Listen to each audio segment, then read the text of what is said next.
Shalom Uberajá. Vamos a continuar con la historia de los hebreos en Cuba.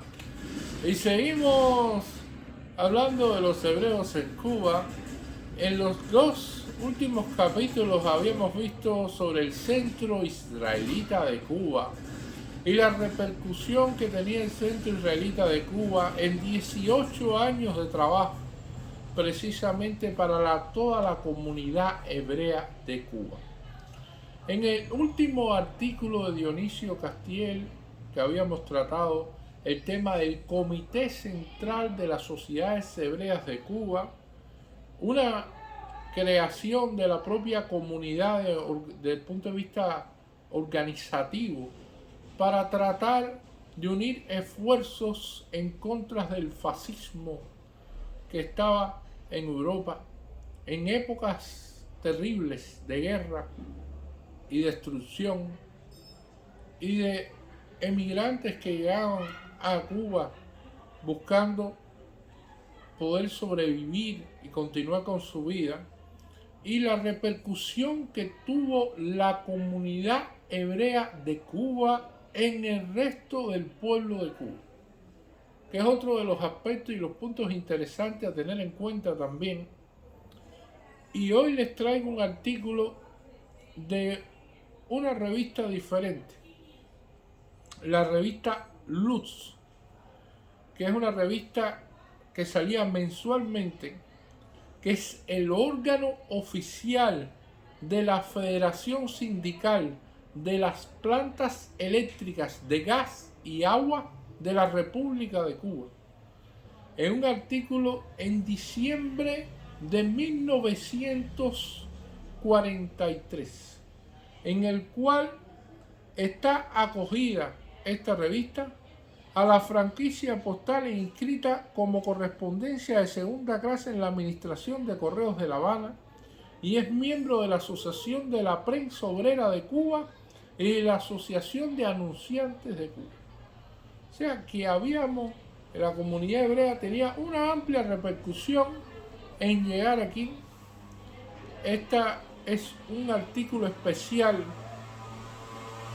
escrito por Dora Alonso en una entrevista que se le hace a Hermann Heisler, presidente del Comité Central de Sociedades Hebreas. Dice así: cuando llegamos al centro israelita en busca del señor Heisler, nos vemos precedidos por una multitud de niños que ascienden las escaleras de la que fuera ayer palacio, mansión de la familia de Rancio Abolengo, y donde hoy se encuentran instaladas las oficinas del centro hebreo. Vienen y alborotan alrededor de un hombre alto que, remendado al flautista de Hamelin, tiene el poder simpático de atraerlos con sus bromas y que los precede en la sesión de la monumental escalinata. Charlan estrepitosamente y gritan utilizando vocablos legítimos de nuestro deshilvanado modo criollo.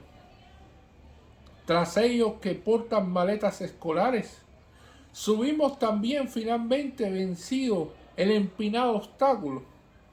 Le vemos perderse en los grandes salones aulas tomando asientos, callados y unidos, unos a otros, en los pupitres y sillas dispuestas.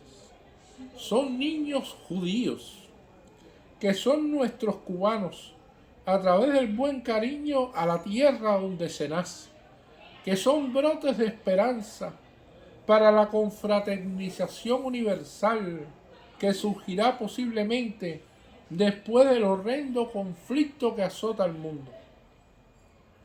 Cuando tomamos asiento en el departamento de la dirección, en espera del entrevistado, podemos ver por una ventana que mira al kindergarten los lazos de colores que rematan infantiles trenzas como mariposas, activas y alegres que se columpian en los rubios cabellos, en las creencias oscuras, lo mismo que las flores en los gajos olorosos de las enredaderas.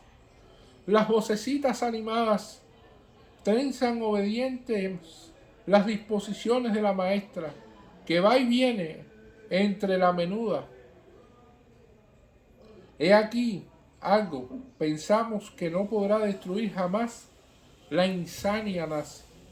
He aquí el crisol de pureza, de esperanza, de voluntad y futuro que destruirá el viejo y decrépito sentido de las discriminaciones étnicas, salvaguardadas por los postulados libres de la América. Crecerán nutridas de las doctrinas que fecunda el nuevo mundo, donde todas las razas se estrechan y conviven para injertar sus sabias al tronco derruido de Europa en llamas en el porvenir. El martirio de la raza semita, a través de siglos, la culpable y mezquina persecución que ha sufrido sin más motivo que la intransigencia religiosa que culminó en lejanos días en aquella monstruosa cólera que fue la Inquisición, parece que necesita repetirse para hacer crisis definitivamente. Adolfo Hitler, como otro Torquemada sediento de sangre inocente, erguido sobre la mascarada de la pureza aria, como se irguieron ayer los asesinos de judíos sobre la pretensión de una supuesta casta superior religiosa, dictas bandos de terror contra ellos, el último que ha conmovido a todos los seres civilizados por encima de credos separatistas, nos ha traído aquí en busca de noticias y orientaciones para ofrecerle a los lectores de luz. Toda la prensa en estos momentos y en estos últimos días se ha hecho eco de la convulsión que provocará un cable procedente de los Estados Unidos y dirigido al presidente de la colonia hebrea de Cuba, y deseamos saber la verdad exacta por boca del propio Hermann Heisler, además de dirigirnos hacia otras derivaciones de los judíos que en número de 20.000 aproximadamente conviven bajo nuestro cielo y toman de nuestro pan y de nuestra sal acogedora. Ya estamos frente a quien interesamos. Lo acompaña el secretario general de la organización, Fyodor Balbe. Contrastan la figura. El primero es un hombre corpulento, sonriente, dedicado a los negocios de su firma, de pequeña estatura, de ademanes mesurados, voz agradable, untuosa y baja, y firme, cultura que se refleja en su animada charla. El segundo, sobre ellos dos pesan los destinos actuales y las proyecciones que en Cuba toma la colonia judaica. Ambos llevan cerca de 20 años de residencia en nuestro país. Indistintamente celebra el diálogo que principiamos. ¿Qué proyecto habría en relación con los acontecimientos mundiales?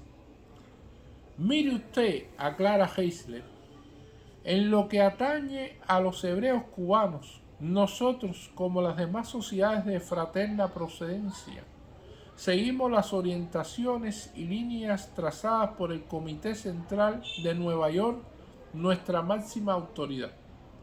Balbe aclara, en México radica la dirección de las actividades de la América Latina, desde luego que esta obedece también a lo que señala Hermann. Nosotros, de acuerdo con el medio, llevamos a la práctica los dictados de nuestra dirección suprema. Corresponde a la colonia de Cuba el movimiento de ayuda a las democracias combatientes que se efectúa desde hace tiempo en la nación.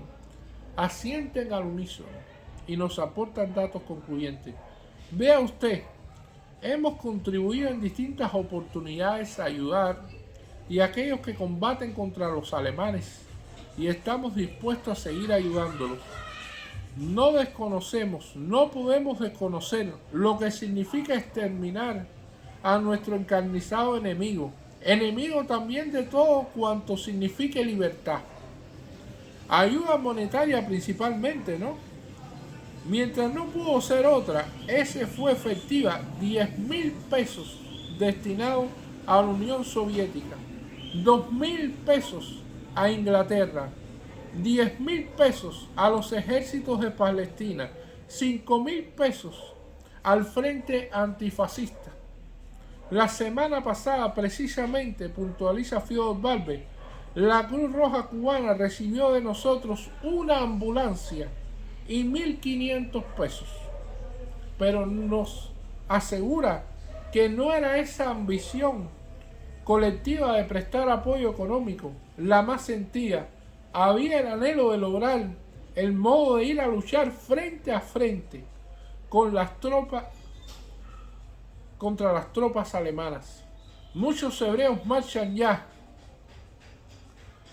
usando medios propios y uniéndose a los combatientes de otras partes. Ahora la juventud judía, a través de las facilidades que el gobierno ofrece a los voluntarios, quiere formar parte de ese ejército que se nutre con todos los amigos de la democracia. Herman aporta cifras. En pocos días ya 70 jóvenes de nuestra raza se alistaron. Muchos más lo seguirán. Dígale usted, el Comité Central que presido organiza campañas a ese respecto. ¿Pudiera ofrecernos datos concisos sobre el cable recibido últimamente que ha conmovido a la opinión pública? Con mucho gusto, él aquí. Comité Central, Muralla 474, Habana. Conferencia de las organizaciones hebreas principales, incluyendo el Congreso Hebreo Americano, el Congreso Hebreo Mundial y el Comité Bene Brit, Comité del Trabajo Hebreo Mizrahi, Agudá Jarabonín, Agudá Israel Jarabonín, Consejo de Sinagogas de las Américas, aceptaron y aprobaron la proposición que el miércoles, el 2 de diciembre, sea solamente observado por los hebreos de todo el mundo como día de duelo y ayuno y oraciones por las víctimas hebreas y por el crimen mayor contra la humanidad. Los hechos concernientes de horror dirigidos contra el pueblo hebreo indudablemente aparecen insertados en sus periódicos locales. Actualmente poseemos confirmación. Hitler ordenó la exterminación de todos los hebreos de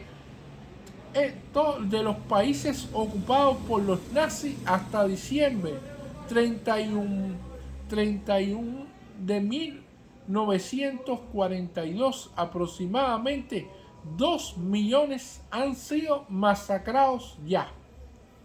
Y enviándole informes detallados, mientras tanto urge que ustedes, en cooperación con todas sus organizaciones, observen un día de memoria en diciembre 2 para asegurar la cooperación de las comunidades no hebreas y los comentarios de la prensa sobre estas atrocidades. Stephen Wise, presidente del Congreso Hebreo Americano y presidente ejecutivo del Congreso Mundial Hebreo, Dr. Chaim Weizmann, el presidente de la Organización Sionista Mundial. Proseguimos hablando del hecho monstruoso que significa la amenaza de exterminio. La credulidad se resiente ante las magnas proporciones del asesinato en masa que se prepara al parecer. Pero, ¿creen ustedes repetidamente que en verdad se atreva Hitler a cometer tal bárbaro e inútil crimen? Son varios millones de judíos los que exterminarán en los dominios del invasor. Balbe mira hacia la ventana que da al kindergarten, donde las mariposas de los lazos se columpian y recruzan como un arcoíris de paz y de gracia.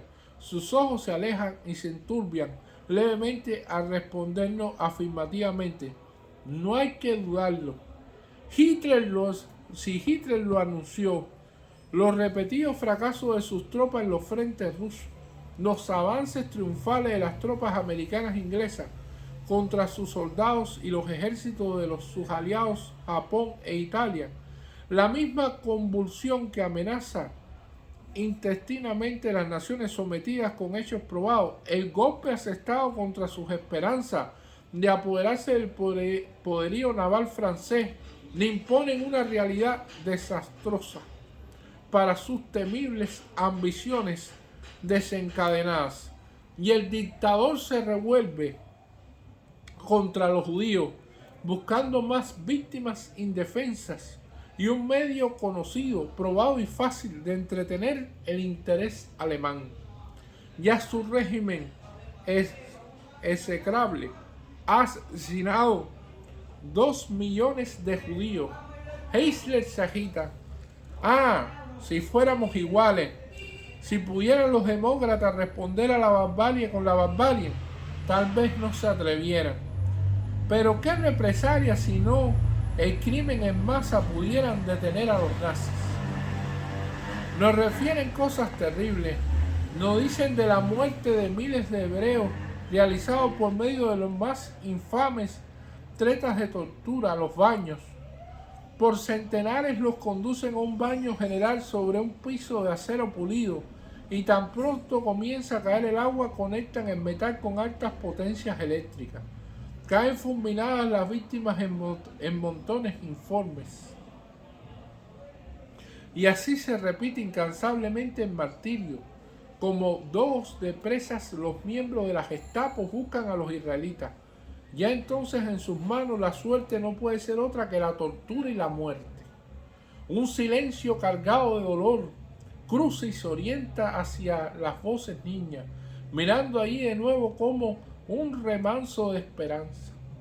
Hacia allí donde se funde la verdad universal que abarcará en fusión altísima de todos los hombres indistinguidos étnicos.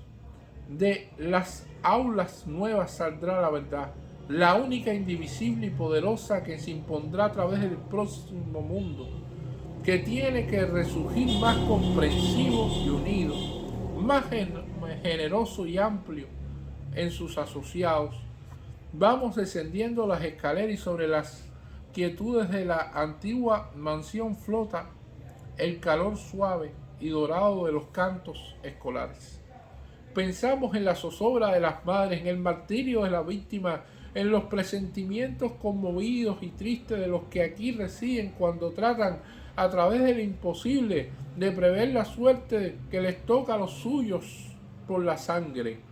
Diga usted que los judíos no queremos resignarnos a meros espectadores o víctimas propicias, que nos disponemos a luchar con las armas también, como hasta aquí luchamos por otros medios. Ya hemos puesto el punto final a la entrevista, pero parece prolongarse en la calle cuando tropezamos con rostros que reconocemos hebreos, trabajadores infatigables, comerciantes inteligentes, saben abrirse paso donde quiera que los lancen las vicisitudes.